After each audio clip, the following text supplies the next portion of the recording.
This evening we are to discuss some phases at least of the Greco-Latin philosophical mythology. And I think we perhaps should begin by remembering the words of Varro, who declared that the duration of the world is divided into three parts, which should properly be termed the unknown, the fabulous, and the historical. Now, this is a rather different division from what we are most accustomed to, but Varro goes on to tell us that our concepts and conceptions of those parts of the world's duration which are unknown are set forth in Scriptures, which relate to such things as precede man, or are before his reason and understanding. The second part, which is the fabulous, unfolds through the writings of poets, of mystics, and of those constructors and delineators of myths, of which Homer and Hesiod are typical examples. The third, or historical part, emerges slowly from the fabulous, and gradually we secure certain footings in known records and accounts, so that gradually, in the historic era, we become familiar with the positive and proven actions of men and vicissitudes of life and nature. In these divisions, therefore, that which is termed the fabulous is placed between the unknown and the historical.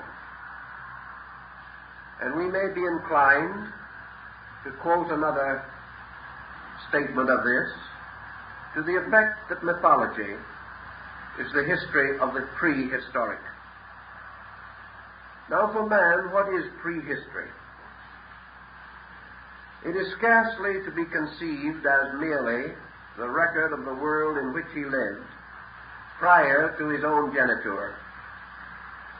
More correctly, prehistory for man is the story of himself prior to the period of fable or of legend, or of any record or account which he may retain within his own consciousness, and relating to such matters as he may know only intuitively or inspirationally, or by some communion deeper than reason or understanding. Therefore, we may say that in these three states or periods of his own existence, the first, or the unknown, relates to sleep, and to that night which came before the dawn of consciousness, thus to man's unconscious nature. Fable, or the fabulous era, to dreams, and to those first stirrings of internal symbolism, by which man sought to explain or understand the structure of his own nature, and therefore, perhaps, the first or unknown period may be termed the unconscious, the fabulous period the subconscious, the historical period the objectively conscious. For man's own life, from birth, or man's racial development from the dawn of time, both follow this course and this procedure. The Greeks, being naturally addicted to philosophy, were inclined to philosophize upon their fables, And perhaps this is not different from the standpoint of modern psychology, which is inclined to philosophize upon the fabrics of dreams, and to see in the confused experiences of sleep the keys to the rational processes of the human consciousness. Thus the Greek sought to explain or interpret these ancient fables as having a root in some common, original state of unconscious knowing, and that these fables, therefore, contain within them truths, realities, and abstract yet mysterious facts which might have bearing and meaning and give us some light or insight into other and more recent happenings. And in thinking about this, lest perhaps we be accused of inventing, I'd like to call first to your attention a few lines or a few paragraphs from Lord Bacon's introduction to his Wisdom of the Ancients, a little work which His Lordship dedicated largely to the interpretation of the mythology and legendary of the Greek authors. In his introduction to this work, he writes in one place, "The earliest antiquity lies buried in silence and oblivion, excepting the remains we have of it in sacred writ.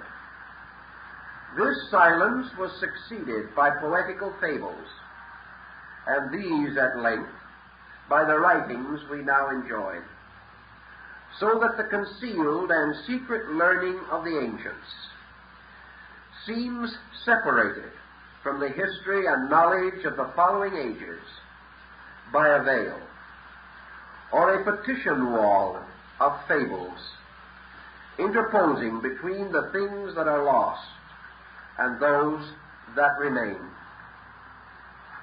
A little later he adds, "Upon deliberate consideration, my judgment is that a concealed instruction and allegory was originally intended in many of the ancient fables.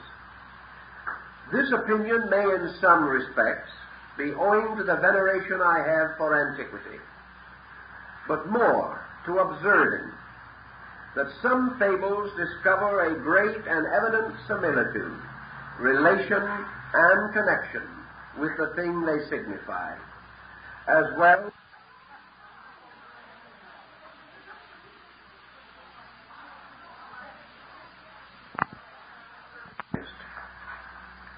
A little later he adds, "It may pass for a further indication of a concealed and secret meaning that some of these fables are so absurd and idle in their narration as to show and proclaim an allegory, even afar off.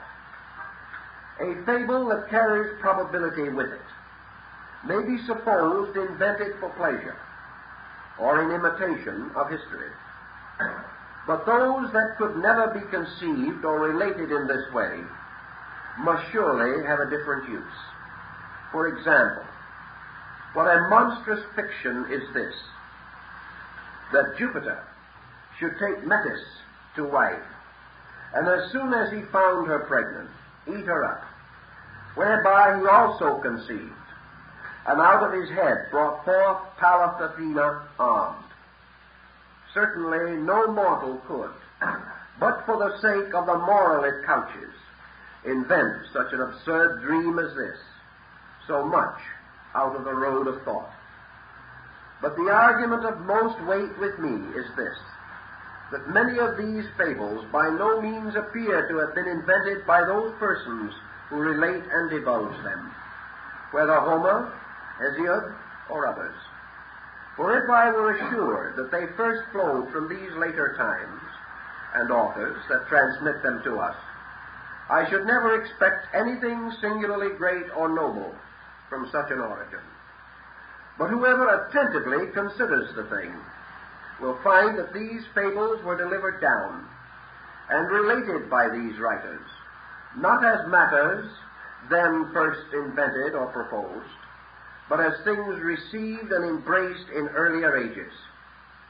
Besides, as they are differently related by writers nearly of the same age, it is easily perceived that the relators drew from the common stock of ancient tradition and varied but in points of embellishment, which is their own.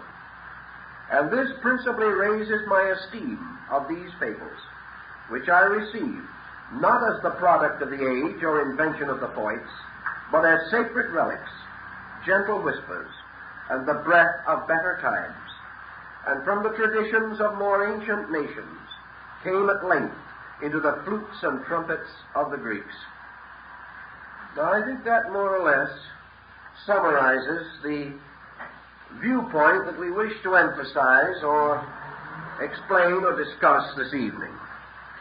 Namely, that these fables, which have not only descended from old time, but have been perpetuated from generation to generation and from culture to culture, owe their existence and their survival to some secret and purposeful meaning which they possess, which, like the famous animal fables of Aesop, but thinly conceal or clothe moral realities or philosophical facts which are timeless and forever practical, useful, and immediate in their implications.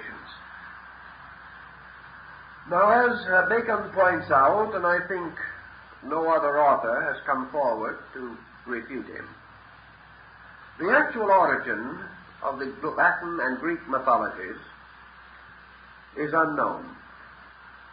The Latins derive greatly from the Greeks, but upon a lower level of interpretation. For whereas the Greeks were essentially philosophers, the Latins were essentially economists, men of more practical and material interests and inclinations. And in their keeping, the religious mysteries of other nations lost much of their deeper and more sacred values. But to go then to the Greeks, and to discover, if possible, the origin of their legends, I think in most probability, the mythology of the Greek nations must be traced to Asia, probably through Egypt. And we are informed by the Egyptian writers that Osiris, the central figure of a great Egyptian cycle of sacred myths, was driven from India in the form of Apis, the sacred bull, and that therefore this wisdom cult which he represented was of Asiatic origin. We find the same thinking largely among the Orphics, among the Greek mystics. For Orpheus, whose name means the Dark One, was apparently also an Asiatic, and the roots of Greek legendary will probably be traced ultimately to the tremendous storehouse of early Vedic and Aryan Hindu legendary. In fact, practically every legend and myth to be found in Greece can be discovered also in the earlier writings of the ancient Hindu Arya peoples. This being more or less an established, recognized fact, we then conceive the purpose of these fables. Why were they prepared? What was the reason that man, possessing certain instinctive or basic knowledge, chose to conceal this knowledge? Why should he create a fable when he might have told a fact? Why did he find it more expedient to conceal, or at least to partly obscure, than to have revealed the simple substance of the story? Perhaps the answer lies in several things. One is the importance of the obscure method for the perpetuation of knowledge. Knowledge presented in its most obvious and outward nature, is neither controversial nor essentially stimulating. If we say to a man, "This is so," we gain from him only two possible reactions: acceptance or rejection. If, however, we confront him with a riddle, we gain a third reaction, and that reaction is inquiry, or inquisitiveness, or a certain stimulation, and we bring into activity the instinct of man to solve a riddle, or to seek a meaning for the mysterious. Thus a fact is but a flat surface, but a riddle is a mirror, and each individual solving a riddle draws something from himself. And by the very ways in which these riddles are propounded, it is obvious that their intention is to intrigue the mind, to awaken its faculties, to call upon its resources, and in this way and in these ways to stimulate the growth of mind. I think perhaps the answer is rather obvious in many of the difficulties and dilemmas of modern education. Dealing as we do today with so-called facts, we produce students who accept and memorize these facts, take examinations, and pass with honors according to their memories. Yet these students are not intrigued either to explore into the mysteries behind facts, or to seek those sovereign realities from which facts are suspended, and of which facts are but themselves dim shadows.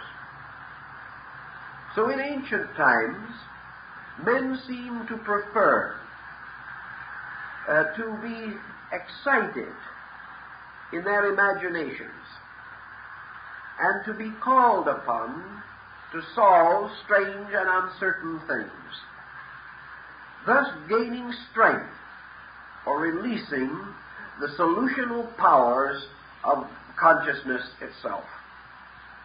The second probable answer to this riddle is that the interval or the qualitative similitudes between scriptures and fables, these intervals are exceedingly slight, and there is scarcely a scripture that is not burdened with fable, and there is scarcely a fable that does not contain within it some element of scripture.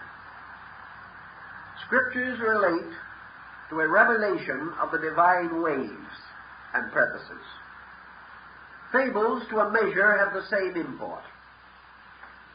For beneath the surface of both scripture and fable is a veiled account of processes, procedures, purposes in the universe, things which perhaps in themselves may not easily be explained, and may remain even now comparatively unsolvable, and yet about which men must think, and about which they must come to certain rational, if not inevitable, conclusions. Thus, if Scripture is revelation, fable is rationalization. It is man calling upon the individual and collective resources of his own nature in the effort to bring cosmos out of chaos, and to order his world, and to integrate his own relationships with living things. The Egyptians tell us that fables are word symbols, that they are stories in symbolism, and that all fables are derived from the greatest fable of all, and that is nature. For as scriptures come from God, fables come from nature, and history comes from man. And these differences are well worth our thinking. Everything we see in nature may have a literal meaning, but it is also fabulous, because there is no process, no procedure or condition in nature which totally reveals itself. It gives us some part of a large story and conceals the rest. Those who are content to accept the surfaces of nature as the total of it limit themselves and to a measure drift toward that materialism which is a self-blindness imposed by the will upon the eyes of the mind. Everywhere in nature we see operations, procedures, methods. We behold what we term phenomena. And phenomena itself is a series of visible, knowable, or tangible circumstances, suspended from unknown, invisible, and intangible noumenal causes. Every natural phenomena, therefore, tells us something of this noumenal or invisible power which is behind the phenomenal. Thus, through the study of nature, we become aware of the substance of God. And through meditation upon both God and nature, we become aware of the compound constitution of man. Thus, the procedure of faith is a procedure receiving the authority of nature, for it is nature's way of explanation. Nature never speaks, even through its oracles, except in veiled and mystical hexameter. Nature never says, "This thou shalt do," or "This thou shalt not do." Nature presents rather spectacles, by which the outworkings of all things are gradually but inevitably revealed. And those most adroit in the interpretation of nature are the first to perceive the truthful answers to the riddles. These truthful answers, then, are merited and earned, as all knowledge must be, by the native inquiry of the human mind. And those who would have answers must be prepared to seek them, to meditate for them, to penetrate the outer shapes and appearances of things by faculties gradually developed and by powers of inspiration or intuition wonderfully related to the psychology of ancient philosophy. One more extension of this thinking, namely, that in ancient times religion was taught almost completely through sacred drama.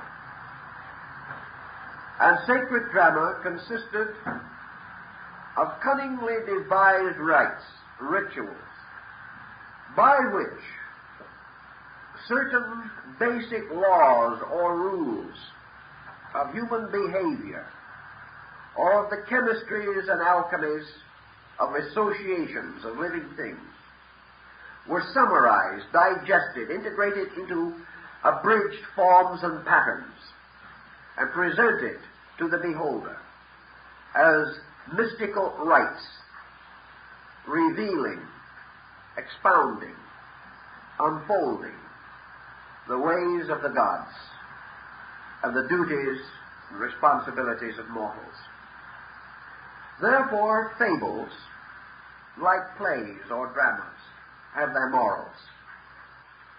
And we may go either to be entertained or to be informed. Modern man reads fables to be entertained. Ancient man read them instinctively to be informed, for he considered them to be but the outer appearances of things most necessary to his mind. Thus, it is very probable that what we call today mythology had for the most part its origin in the sacred rituals, rites, and ceremonies of that archaic period which is referred to as the unknown part of the duration of the world.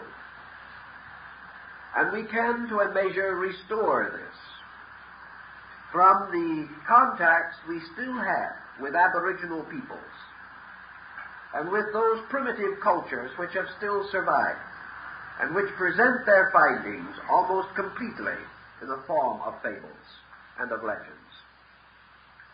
We may also realize that in these ancient religions there was a dimension which we would term today magic, or perhaps call fantasy.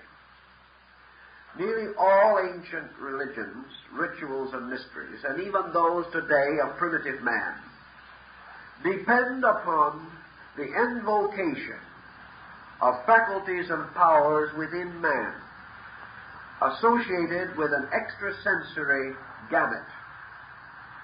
The idea of extrasensory perception, or the apperception of things not immediately visible. Thus we have in the beginning trances, visions, fastings. We have human beings seeking the mystery of their own origin by going away into the desert to pray, to meditate, to cry out to the very elements themselves, asking that spirits abiding in the air or in the fire or in the earth should communicate to them such knowledge as was necessary for the survival of mankind. The answers to these supplications came in vigil, in sleep, in dreams, in visions, and in the strange phenomena perhaps of disordered minds. But through all of this, man's contact with the unconscious source of things was through the disordered fabrics of his own dreaming. And in dreams he could have monsters. In dreams no reasonable or rational relationships were essential. In dreams times and distances were annihilated. And in his dreams men met worlds of forces and circumstances totally beyond their comprehension. Yet we know today that such dreams were in some way the subjective pressures of these growing creatures themselves, and that through these dreams man contacted the archetypal life behind him, and therefore from his dreams and his vigils came his codes, his laws, his morals, and his ethics. And these in turn made possible the rise of his cultures. All this then seems to justify or validate the secret or the profound meaning of ritual, myth, allegory, legend, and fable. It would be natural, of course, that men dreaming should dream according to their own natures. And if it was true that the Romans dreamed of empire, it is also true that the Greeks dreamt of wisdom. And for that reason, their dreams could be filled with symbols peculiarly suitable to their rational powers of interpretation, for the symbol arises in the dreamer himself and is of substance and likeness with his own character. A philosophic people would therefore have philosophic dreams, and these dreams in turn, interpreted by others of similar minds, would gradually give solidity and foundation to great concepts and to noble convictions about the ways of life and nature. Thus, in approaching Greek mythology, we are coming upon an alphabet of symbols. And I think we are perfectly justified in assuming that men, scholars, mystics, sages, of such caliber as Aristotle, Plato, Pythagoras, Euclid, Socrates, that these men did not believe that Zeus took upon himself the form of a bull and abducted Europa. Nor do I think these persons would have accepted or worshipped a concept of religion which said that Zeus limped because he carried the horned god Zagreus within his golden thigh. These things were not intended to be literal. And it is very doubtful if the majority of cultivated, cultured Grecians from the first millennium or 1,000 years BC to the beginning of the Christian era ever held such stories in literal regard. We know from the comedies of Aristophanes and of other writings of the period that many of these fables were contained within the religious rituals of the mysteries, and that most of them that came finally to become the children's fairy tales of today did originate within these sacred rites and institutions.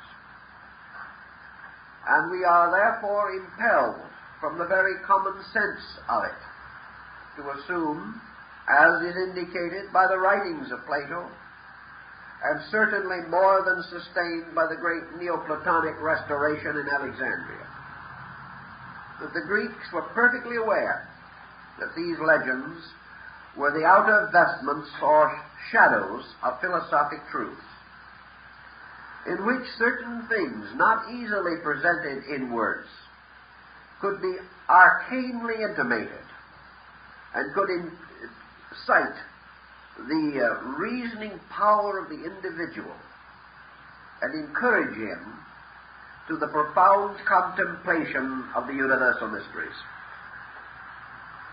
And in such a spirit, then, as this, we can begin to study some of these fables in their cosmological implications.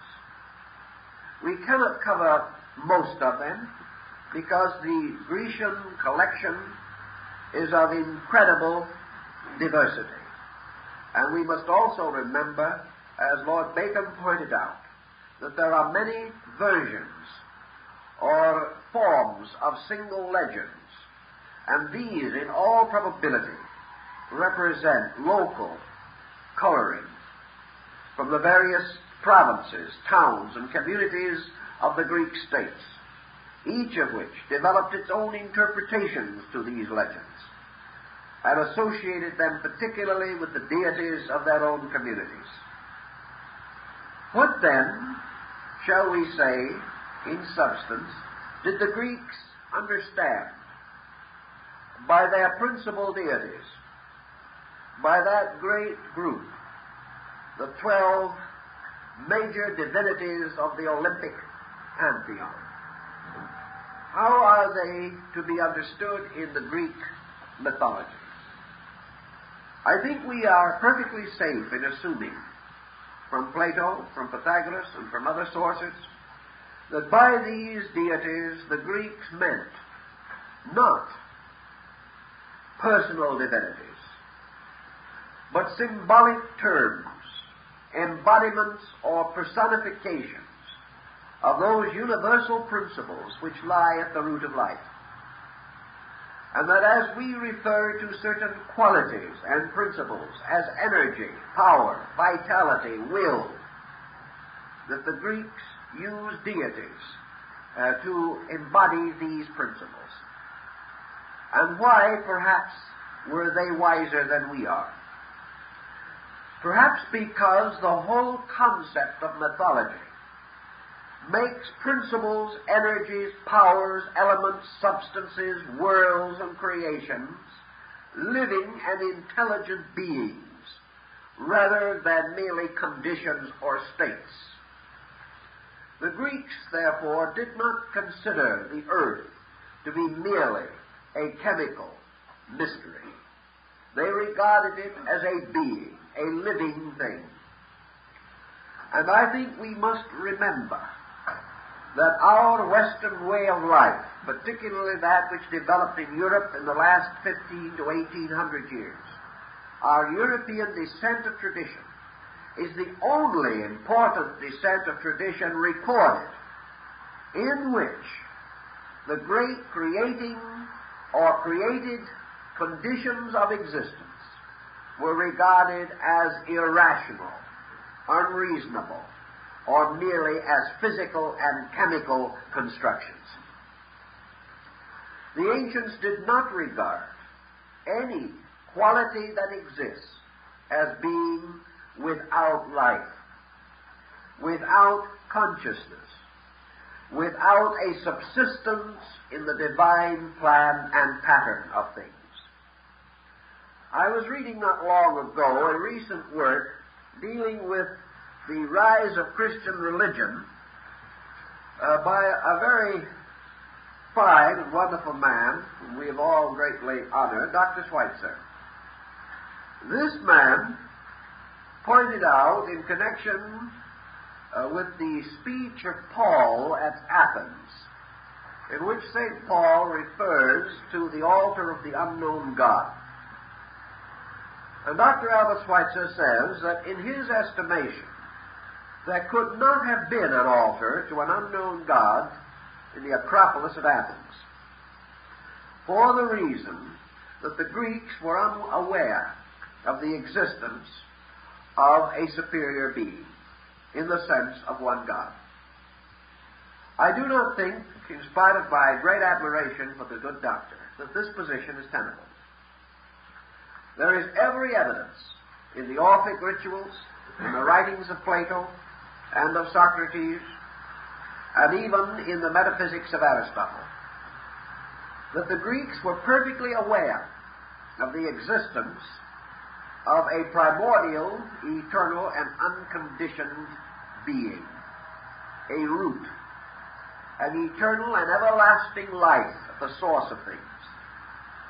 But in the Greek way of life, this deity did not reside alone in a vast expanse of heaven, connected to his creation only by an order of angels or archangels, or such hierarchs as Paul describes in the cherubs and the seraphs and the various thrones and dominions occupying space.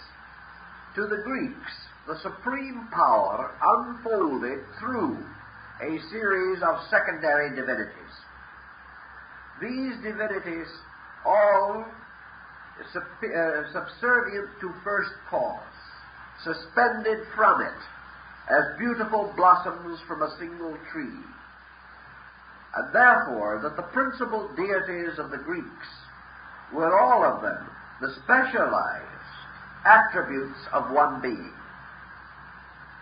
That if one of these deities represented justice, and another represented law, and a great train of the Muses followed after the Pythian Apollo. So all of these divinities, both superior and inferior, both the great orders and the lesser orders, were all to be regarded as the infinitely diversified manifestations of one universal being. And that this one universal being, rooted in eternity, was the eternal cause, before which there could be no other cause, and that the primary manifestations of this cause was to cause in itself other manifestations to come into being, so that the great orders of gods were the extensions of one power in various worlds, planes, levels, and degrees. And by means of this concept, a great network of analogies was brought into existence, so that the gods could exist upon all levels, and finally, that the entire divine order might descend together and inhabit man. And just as surely as man is an extension of God in nature and in time, so man, by his existence, does not deny God, nor does the individuality of man deny the universality of God, nor do the diversifications of man deny the unity of God. Just as surely, therefore, as man exists as a focal point in the manifestation of a divine order, so other focal points may exist. To recognize these is not idolatry. It is rather to recognize, as we must all do, that the unveiled and naked face of God no man hath ever seen, and that wherever we turn looking for deity, we behold the manifestations of this cause, but not the cause itself. We may see the valleys that have been watered by these fountains, but the Father of the fountains we do not see.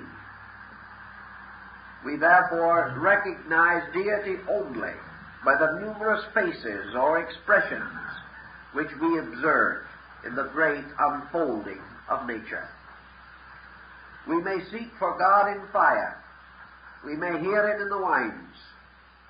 We may seek to discover Him in the spirit within ourselves or in the eyes of a newborn babe. And perhaps we see God in all these things, but the naked face of God we do not see. The Greeks believed this from a philosophical standpoint. They believed, therefore, that we might know deity as Zeus. We might recognize him in the great statue of this deity that stood in the temple of Olympus. We might recognize deity as Vesta, guarding the fires. We might recognize this deity in the strength of Achilles, or in the wisdom of Nestor. We might see this deity in the lawfulness of Zeus, or perhaps in the unlawfulness of Hades. But this God, this eternal principle, is known only through its works. And the first works of the eternal were the gods. And these first works were merely the extensions of this eternal being into condition, by means of which worlds could come into being, by which all the elements could be differentiated, by which all natures could be formed and found. Thus, at the root of our Grecian lore, there must lie, as Hesiod has pointed out, the root and substance.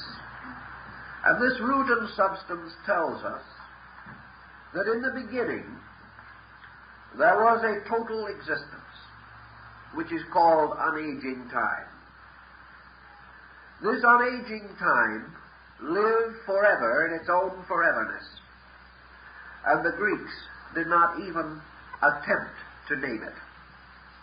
This was the unknown God. But do not misunderstand, this is not the unknown God upon the altar which St. Paul describes. Because in the structure, the Greek structure of the inscription on that altar, an unknown supreme being could not be signified. All that the Greeks had built was an altar to a deity about which they were uncertain. Because this altar was the result of a plague which afflicting Athens, the Greeks offered a sacrifice upon the altar of each deity that they worshipped, but the plague did not end.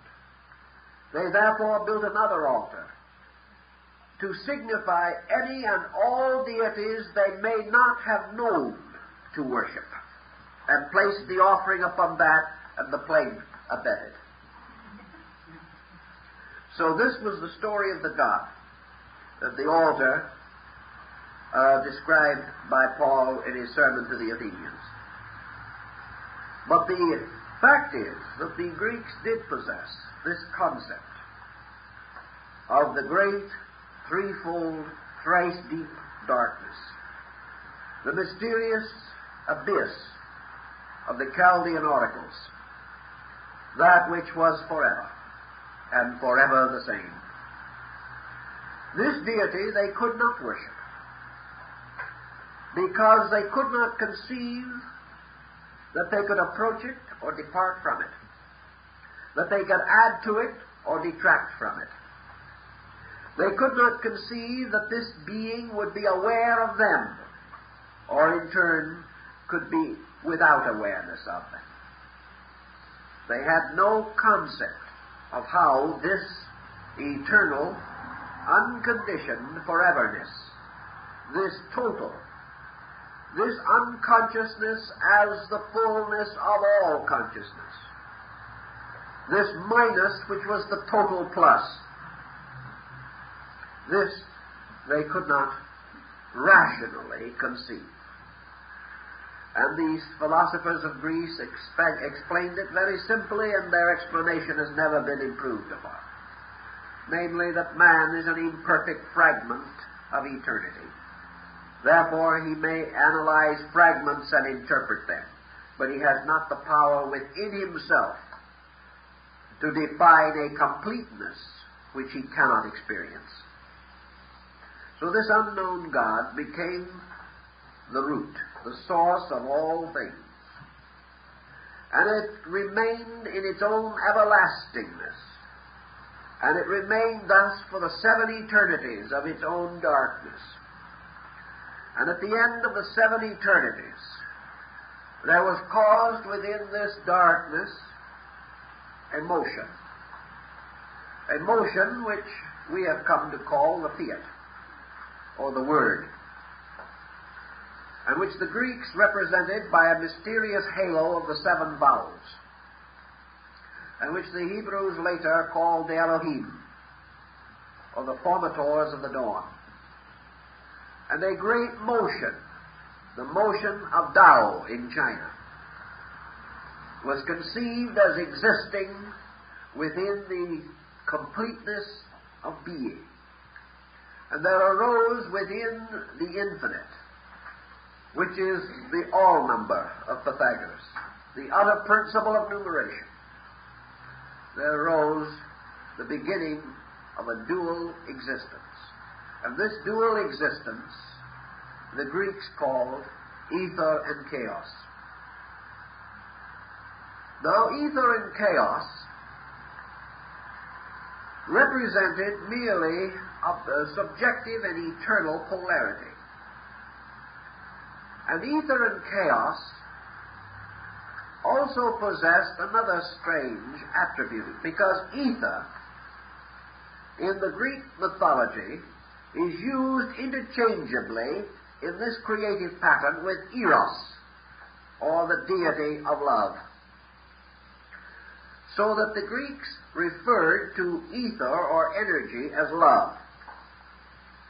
And they declared that at the beginning, the striving of love and chaos, or the striving of energy and the rudiments of matter, chaos being that which was subjectively or negatively unconditioned, resulted in the formation of a strange and whirling mass, which they termed the egg, and is the same as the Hindu mystery of the world egg, Hiranyagarbha. This mysterious egg was supposed also to be the egg of love, and it was guarded and protected by Eros. But within it there grew and came into existence a strange and wonderful being, the first to be born from the mysterious egg. And this egg is almost equivalent to the story which we find in the Finnish epic, the Kalevala, where we have the goose laying the egg of iron, which is to be the world. In this legendary, therefore, ultimately, the egg formed of the strivings of ether and chaos burst asunder and revealed resplendent Thales, the ancient Greek symbol of rational light. This was the light not of the world of men, but the light of the universe. And Thales emerged much in the appearance of the cherub of Ezekiel, because this Greek Thales had the head of a man, a bull, a lion, and an eagle, and was winged, and its body was surrounded with serpents. and Phanes burst from the egg, and the gold and silver hemispheres of the egg became heaven and earth. And in the great luminous distance between these dwelt this god, who was called also Proteus, or the god of many forms and faces. And Phanes, as the rational principle, was said to possess no likeness except the face that others bestowed upon him. In any instant, he could change his total being. And to all who saw him, he appeared different. But in substance, he was always the same. Thinking about him has been somewhat restored by a recent book, The God with 1,000 Faces. For Phanes had all faces and all natures. Because under the term of rational light, we conceive of everything that exists. And under the form of rational light, also we conceive of the creations. And Phanes is the great archetypal reason that bursts from the egg of duality, or is born out of the great focal point, which is the egg, which is set up at the boundary point between universal unconsciousness and universal subconsciousness. Therefore, out of the unknown came the first great dream, which is the striving of the unconscious and the subconscious, ether and chaos. And it is Phanes who impregnated the subconscious with the dynamic archetype of being. And there appeared, therefore, the dim background of the divine plan and the divine order. Phanes was, in a mysterious manner also, the firstborn of the Logos. For Phanes, or reason, was the first blazing similitude of the infinite threefold darkness that lay behind. No further could man conceive than this, that he might sense or capture one of the infinite likenesses of this rational light, because behind that light was only darkness. And behind that light was the ever-abiding power that could not be defined, which could not be known, but could be recognized only through its thousands of faces, facing all ways, the symbol of the great rational power of the world. Now, out of this division, then, of Phanes and the power of the great egg, which was broken asunder to release him, came the symbol of subjective consciousness. Phanes, the many-winged, the many-headed, the many-armed. And the upper part of this egg, or the golden egg of space, was itself also a living being. And upon that living being was bestowed the name heaven. And when the Greeks wished to refer to heaven, they didn't say heaven as we do, because they did not conceive of it merely as a bowl. They did not conceive of it as the empyrean of the medieval astronomers, or that which lies beyond the realm of the fixed stars. They did not conceive of it as John in the Apocalypse, in which he found a little door in the sky and went through into the mysterious world above the firmament. Because to the ancients, heaven was not merely a place. Heaven was a being.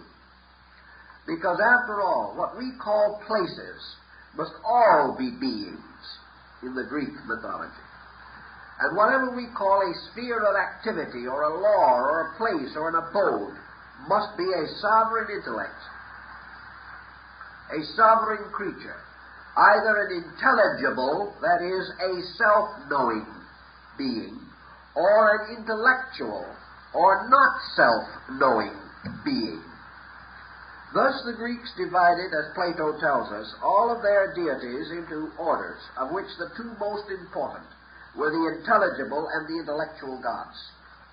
The intelligible gods were the highest, because by intelligible they meant deities partaking of the power of self-knowing.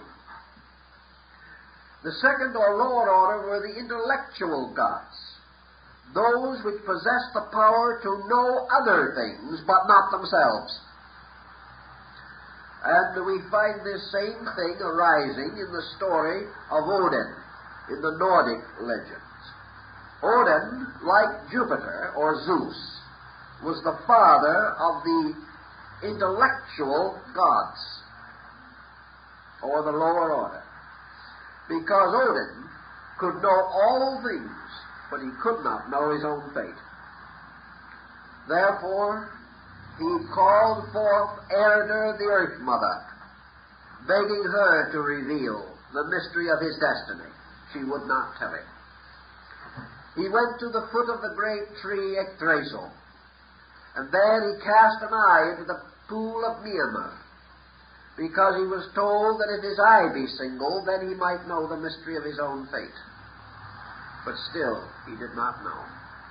He then hung himself upon the world tree, a crucified Savior, seeking thus to know the mystery, but he could not.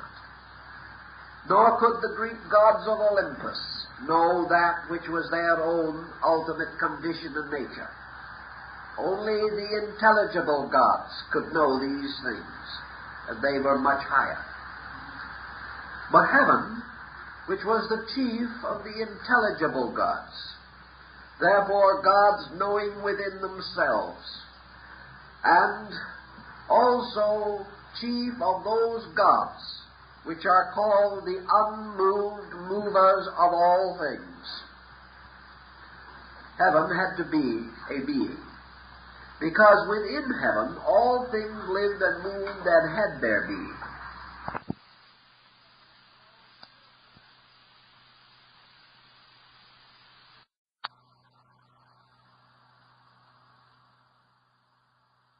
Is forever passing. So Uranus is eternal time, within which things neither grow old, nor have beginning, nor have end. And Uranus is the pre-symbol of the Golden Age, and all the divine worlds, and all the divine powers that inhabit them. Now, eternity, or unaging time, gives birth to time, as we know it by a mystery. And the firstborn of heaven was Cronus, or Saturn. And Saturn is time. And it is time that turns and unthrones its own father, taking upon itself the control of the universe, and forces its own will upon creation. So Saturn, or time, or Cronus, rebels against eternity and usurps the kingdom. And from that time, all things are the slaves of time. Now, to the Greeks, time was not just a dimension, something that you measure on a clock. Time was a living thing. And it is not impossible that we shall ultimately come to this same realization, that time is a creature with a body, a form, and a kind, and that time will never be solved, or its mystery will never be understood, until we realize that time is a conscious entity, and not merely a flowing of years, as we think of it. Perhaps some of the researches of Einstein have suggested that time is more than first meets the eye, a great and universal mystery not easily solved. Now, time, having taken over the universe, is very jealous. And therefore time, having emasculated its own father and destroyed it, or obscured it by its own laws, because in this case destruction means the submergence of a previous state And this is actually the destruction of objectivity. For the moment man becomes objectively aware, he destroys a subjective pre-state, or forces what he was once conscious of back into his unconscious, whereas he polarizes a new level of consciousness. So eternity is destroyed by being submerged behind the illusion of time. This the Greeks were well aware of. And Saturn has a considerable progeny.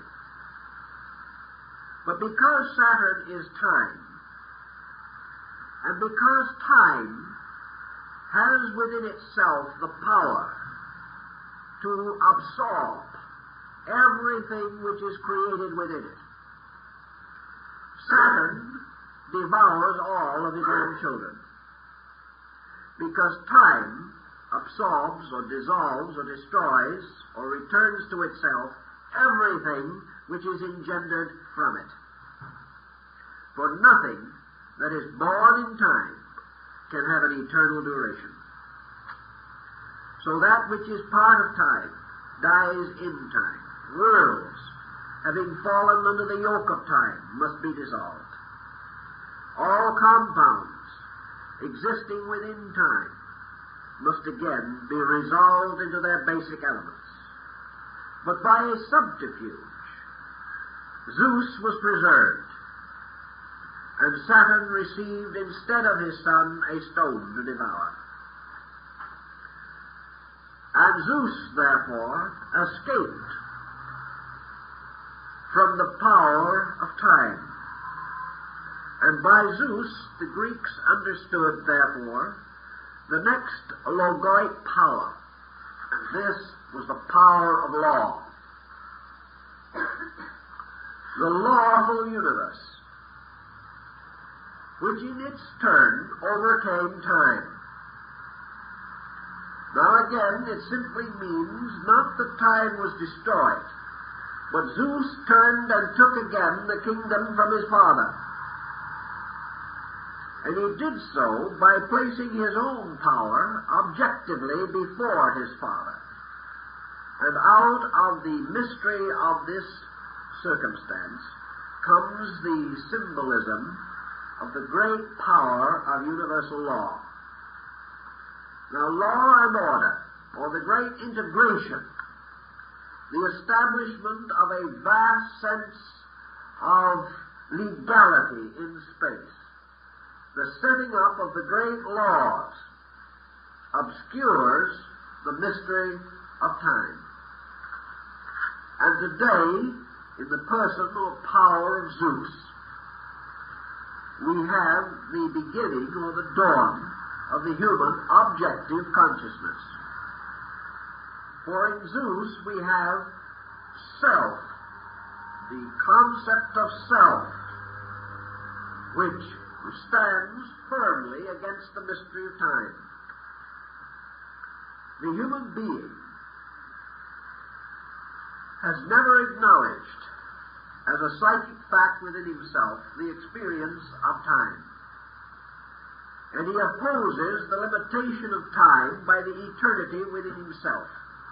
And he seeks also to defeat time by the organization of the universe.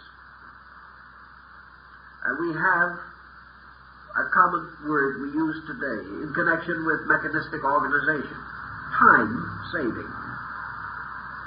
To make time stretch.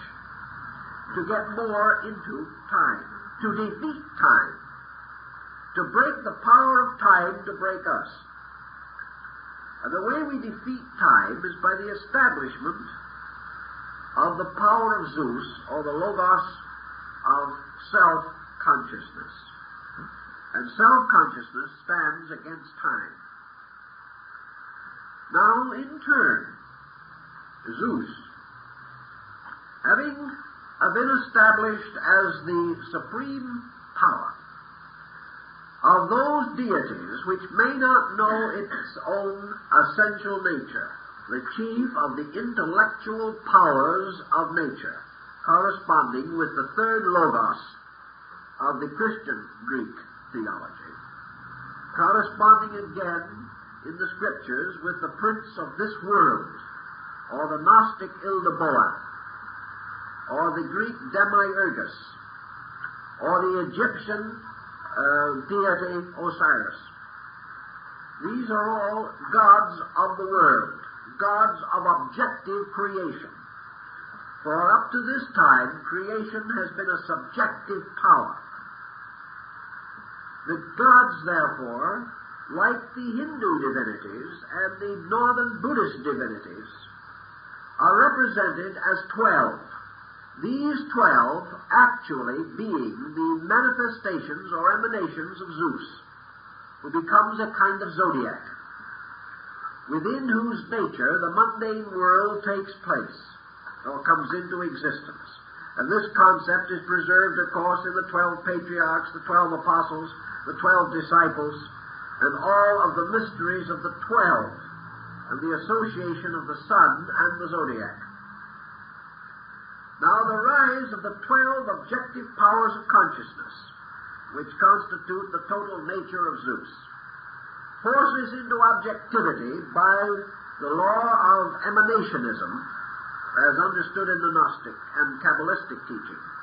The moment a positive power is manifested, a negative receptivity comes into existence. Every light creates a shadow. Every positive power brings forth out of the abyss its shadow, its negative reflection. So when the 12 gods seated themselves upon the Olympic throne as the 12 powers of the conscious self, either in the solar system or in man, the result immediately was the arising from space, from chaos, from the unknown part, from the world below, from the formless materials from which the world was to be fashioned, there arose 12 giants, or 12 chaotic powers called the Titans. And for vast ages of time, the gods and the Titans were locked in conflict. And this conflict consisted of the struggle between cosmos as law and chaos as matter. And what we are actually confronted with is this problem of law imposing itself upon matter, and the great conflict between activity and inertia, the great conflict of organizing the vast area of material resource into the likeness and similitude of the divine plan. Now this struggle went on for a great period of time.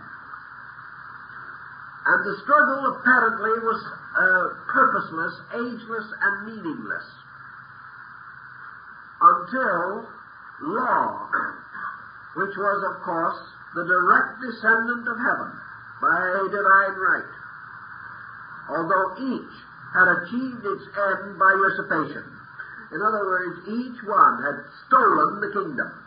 And in this, you concentrate upon the concept of the diminishing or lowering levels of consciousness, in which each lower degree achieves its end by stealing the kingdom from a higher degree. So that by the time we get down to what the metaphysician of the 19th century called mortal mind, we're down very close to Zeus. And somewhere in the background, divine mind has been deprived unjustly of its kingdom. So these degrees of consciousness all represent the stealing of something greater, or the locking of something greater, or the submerging of something greater, and a lesser power taking over. Until in the person or in the concept of Zeus, we have personal consciousness, the egoic self, self-will. We have the concept of a man as master of the universe, or of the deity who is to mold the world according to its own nature, taking the place gradually of the great God who has been obscured. This can only happen, of course, if this lesser deity belongs to an intellectual order of gods, because the prerequisite of rebellion is that this power does not know its own source. If it knew its own source, it could not rebel. Therefore, Zeus can know anything of what is going to come from him, what is to do. But where he came from, he cannot know. Therefore, he becomes a free agent, like man. And because he is a free agent, he creates a world in the abyss, and locks that world in a terrible struggle, which we find also emphasized in the Götterdämmerung, or the ultimate conflict of light and darkness, the Armageddon, or the last great war of Egypt, or the battlefield of Kurukshetra in the Hindic classic, the Bhagavad Gita. Now, Zeus is law. Beholds itself locked forever with the Titans. Law fighting, and darkness reacting. And the more violently law imposes itself, the more violently the Titans react, until these two powers become involved in the tremendous struggle which almost might be regarded as equivalent to the strivings of a nebular hypothesis in space, the world coming into existence. Then it is that Zeus unites with Semele, a mysterious symbol of sleep or of dreams. Perhaps we have almost a yogic. Zeus, by interior visualization or fantasy, creates within himself or impregnates illusion or imagination, Semele, with his own son, who is the likeness of himself. Semele is destroyed by the blaze of the celestial power of Zeus himself. The child is rescued and placed in an artificial womb in the thigh of Zeus, and there it is maintained until birth, and there is born from the thigh of Zeus, from the union of law and fantasy or imagination, is born the horned Zagreus, Dionysus, later Bacchus. Therefore, Bacchus becomes the only begotten of law, and in turn the god of ecstasy. Dionysus, which is the true deity, the lord of the vine, the dance, and the theater. Dionysus is the deity that has no evil and no negative or destructive power within it whatever. Now there are many, many fables concerning this deity. But in the oldest forms, this deity is nearly always represented as a small child, with some of the attributes of Cupid, who is also very important, far more than merely a sentimental divinity, as we are inclined to think. But Bacchus is the one, or Dionysus, is the one for whom Zeus intends the kingdom. For Zeus feels that in this Dionysus, or the god of the sacred dance, is the ultimate rulership of the empire to be vested. Therefore, Zeus ordered Bacchus to be brought up in a mountain, and appointed to him in the beginning a panther for a nurse. Now, it's interesting, of course, that in the old Jewish rites and stories, it is said that the original name of Jesus was Jehoshua ben Pantera, which means Jehoshua, or Jesus, the son of the panther.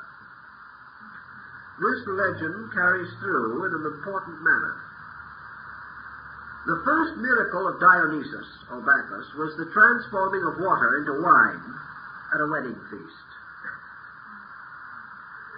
IHS, now seen on the altar cloths of churches, is the original monogram of Dionysus. He was the vine, and ye are the husbandmen. He was the Lord of the vine. And he was also the first deity of the Greco-Western world to be ritually worshipped by the Eucharist. Now, the condition of Dionysus in this particular problem is most intriguing. He is the heir to the kingdom. Yet he is not a deity of law primarily, but a deity of visions. A deity who went around the world associated with dance and flowers and surrounded by spirits who sang and danced with him. And he was given old Silenus for a teacher, a strange and ancient man who was most mysteriously wise. And old Silenus more or less represented in those days what our term silence means today. For inspiration was given silence as its master. A very proper and appropriate state of affairs, indicating that we are definitely dealing with meaningful circumstances. Now, while this deity, Dionysus, was still a very small lad, Zeus gave him the universe as a plaything. And he gave to him a mysterious whirling toy, like a top that spins, and which some mythologists have considered to be a symbol of the chakra of Vishnu, the wheel, the symbol of cosmic motion.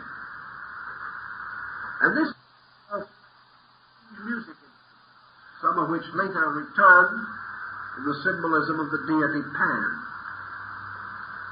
But one thing that this deity, this wonderful, radiant, glorious child, was forever warned, was that he must not wander far from Olympus.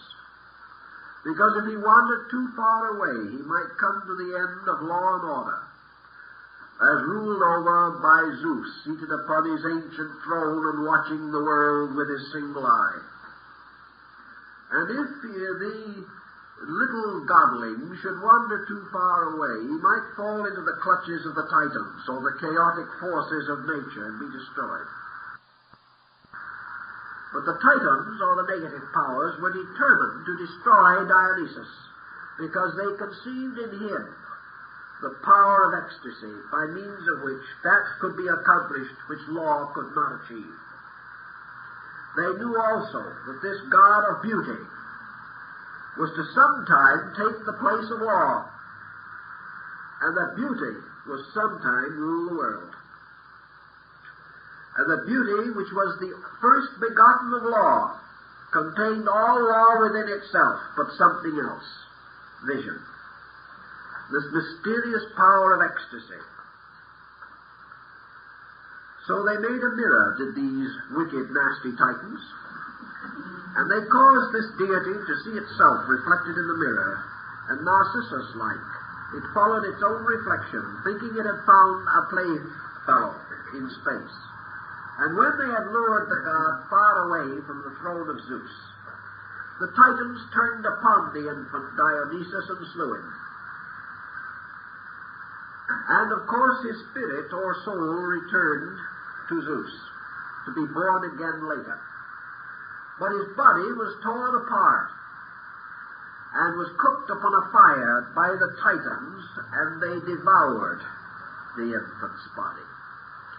Now Zeus, upon his mighty throne, was not able to foresee or to see the Titans, but he smelt the burning flesh. And he then caused his attention to become set upon this mystery and saw what had occurred. And he sent Pallas Athena, born from his own mind, like Brunhilde, born from the will of Odin. And he caused her to take the head and soul of Dionysus and return it to him. This is like the head of Orpheus, that continued to give oracles after the body had been torn apart by the Ciconian women. And after the head and soul had been rescued, Zeus turned his thunderbolts upon the Titans and completely incinerated them in his wrath.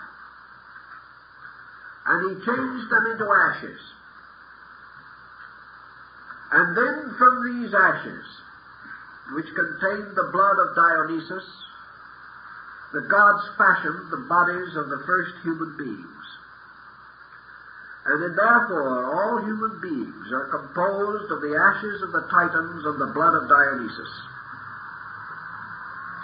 Now it would be quite incredible to assume that such stories had merely fabulous intent, that they deal with very deep and obscure and arcane mysteries of life we cannot easily doubt.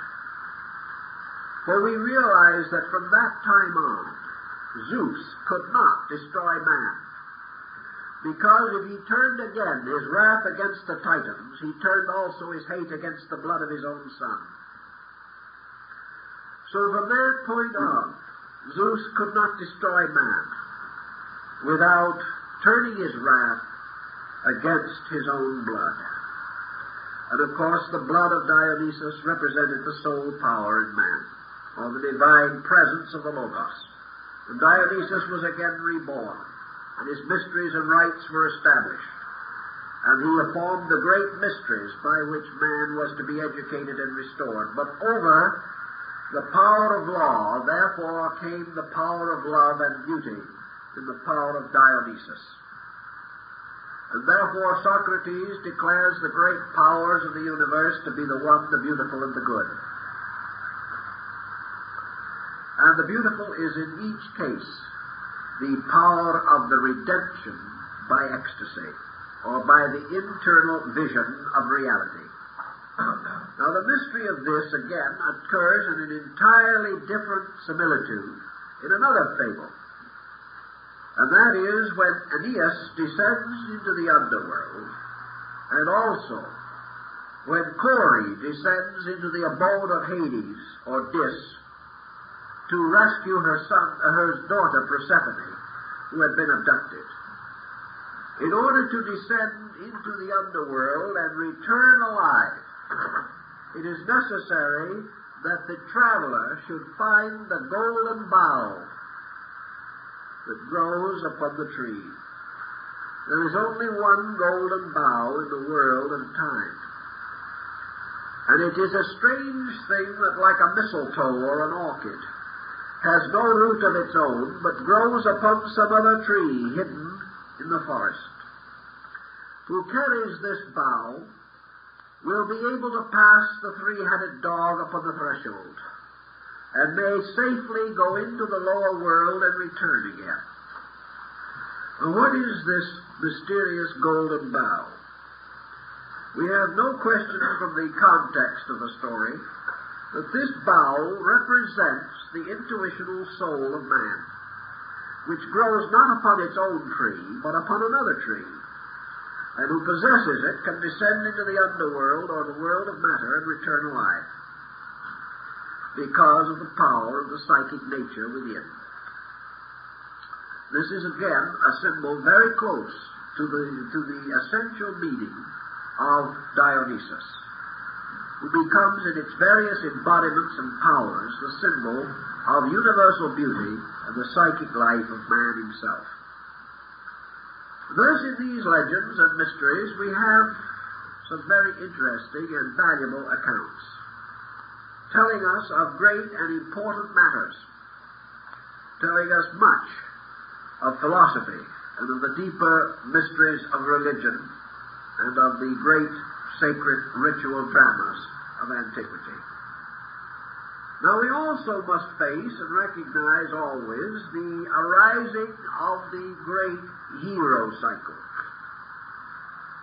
And we must also realize that the Greeks represented a kind of human being who after death could be taken to heaven and become a constellation.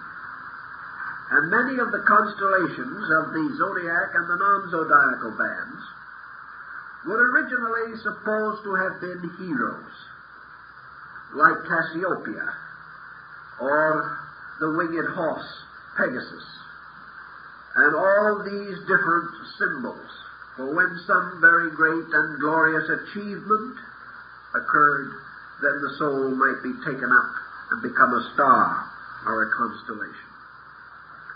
And in the story of the soul, we have perhaps an excellent example in the great classic drama of Greece, Oedipus Rex, which gives us another important commentary on this matter. Oedipus is one of the deities that, like Moses and Sargon and many others, including Romulus, was discarded by its parents, or his parents, and set out to die, was discovered by a shepherd and taken to the court of a neighboring king. Now all this happened because of an oracle.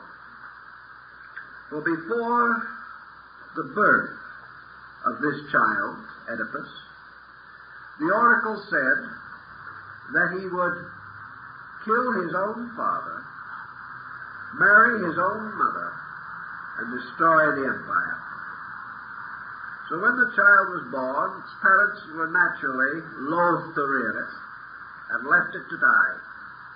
But before this, they pierced its feet so that it would always have great trouble in walking. Raised in the family of a neighboring king, like Moses, and unaware that these were its foster parents and not its own, young Oedipus became aware of the story of the oracle, and fearing that his foster parents were his own, and would therefore feel the curse, he left them, that he might never cause them ill. And upon the road, coming upon a charioteer and a rich prince, there was an argument in which he slew both the charioteer and the man in the chariot, who proved to be his own father. He then later confronted the Sphinx, a mysterious monster with many parts compounded. And this monster ravaged the road of Thebes, and all who could not answer her riddle perished. And the Thebans offered the widow of their king in marriage to the man who could destroy the Sphinx. Oedipus was able to do so by answering the riddle, for the riddle and the answer were both man. Thus he returned to Thebes, married his mother as the oracle had foretold, and was later convicted of the murder of his father. He had placed a curse upon the murder of his father without knowing that he was the murderer. And in the catastrophes and tragedies that followed, his life was one terrible, embittered existence, until finally he was brought to peace by the graces, and in a little grove gave up his spirit and returned to the other world. It was a very tragic and terrible story. But let us remember that here we have two tremendous conflicts. First of all, we have the riddle of the Sphinx.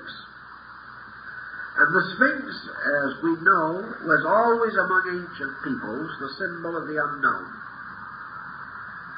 The Sphinx was consequently the symbol,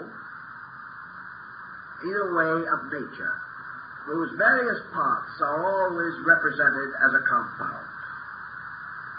Oedipus is now the world hero. But Oedipus is more than this. Oedipus becomes the symbol of wisdom, the power which can destroy or solve the riddle of the unknown. Now, many men had attempted to answer the mystery and had all died. But Oedipus succeeded for one reason only, namely that he was crippled in his feet. And being crippled in his feet, he could not hurry. Therefore, wisdom bestows judgment, which prevents haste. And because he was without haste, because knowledge was not a victim of imprudent action, Oedipus was said to be able to solve the mystery. Like Hippocrates, the god of silence and wisdom of the Egyptians, who was also crippled in his lower parts. Because judgment cannot move fast, nor can wisdom be quickly perfected. All knowledge is imperfect in its lower parts, because it is without a full knowledge of its own foundation. The Sphinx, representing chimera or illusion, is man's struggle to solve the mystery of all things, to learn in the end that the mystery of everything is the mystery of himself, that who solves himself solves all. Then, as Lord Bacon points out in the mysteries of the ancients, the wisdom of the ancients, knowledge having overcome ignorance or illusion, or science having defeated the unknown, the carcass of the unknown is placed upon the body of an ass. For once knowledge is possessed by the wise, it can then be passed on to the foolish, and they can carry it forever. But wisdom comes upon its own tragedy, because the very wisdom that solves riddles is the wisdom of a broken heart, and wisdom is the carrier of the world's great tragedy. For that which by wisdom has destroyed illusion finds no happiness or security itself. It ends as a wanderer, blind and miserable, until finally it is brought to peace by the gracious deities of some far distant grove. There is no peace in the world for wisdom itself, because wisdom partakes of the nature of Zeus, but not of the nature of Dionysus. And it is the power of Dionysus that must save or redeem all of these things. Now, in the Greek legendary also, we have the story of worlds and how they come into being. Zeus is called the aerial deity because he abides in the sky, so called. And he is the etheric envelope or auric field which encloses the solar system. Now Zeus manifests in turn through two other aspects of himself, for he is a triad of deities. In his own nature he is called Zeus and abides in the etheric diffusion. In his humid or liquid nature, he is called Poseidon, or Neptune. And Neptune was called the aquatic Zeus, for it is the same deity in another element. And when enclosed in the mystery of generation or matter, or as the substance of the world power locked within the atom, or within the material substances of nature, as the power which grows up through the earth with the budding grain. In these natures, Zeus is called Dis, spelled D-I-S, or the subterranean Zeus, or Hades. And all of these are one deity in three states. Therefore, in the higher or mental condition, Zeus is in his proper nature. In his vital or effluvic quality, known as his seminal nature, he is Neptune. And in his imprisoned or bodily aspect, he is Hades. These three natures, therefore, constitute together the one body of this God. And in this bodily structure, he refers also to the nature of man, because man consists of an intellectual nature, a vital or animative nature, and a material nature. Therefore, the objective consciousness of man imprisoned within body during the physical period of life is Dis, or Jupiter Hades. In the Latins, among the Latins, this Dis, or Hades, was called Pluto, or the compound god of death and wealth. Pluto, in his original nature, being the root of the word plutocracy, or plutocrat, indicated a well-financed state. Now, the Greeks and Latins were not wrong in this, because, of course, it is only in the material world that plutocracy has any meaning. Thus, Hades is the god of accumulation. And we can almost have the same concept in the Buddhist philosophy, where it is what we have and what we want that keep us in a state of perdition. So Hades rules those who are in turn ruled by possession, or by material things, of which he is the peculiar proprietor. His world is a world of dreams and of darkness. His world is a place where all things have a seemingly endless subsistence in monotony.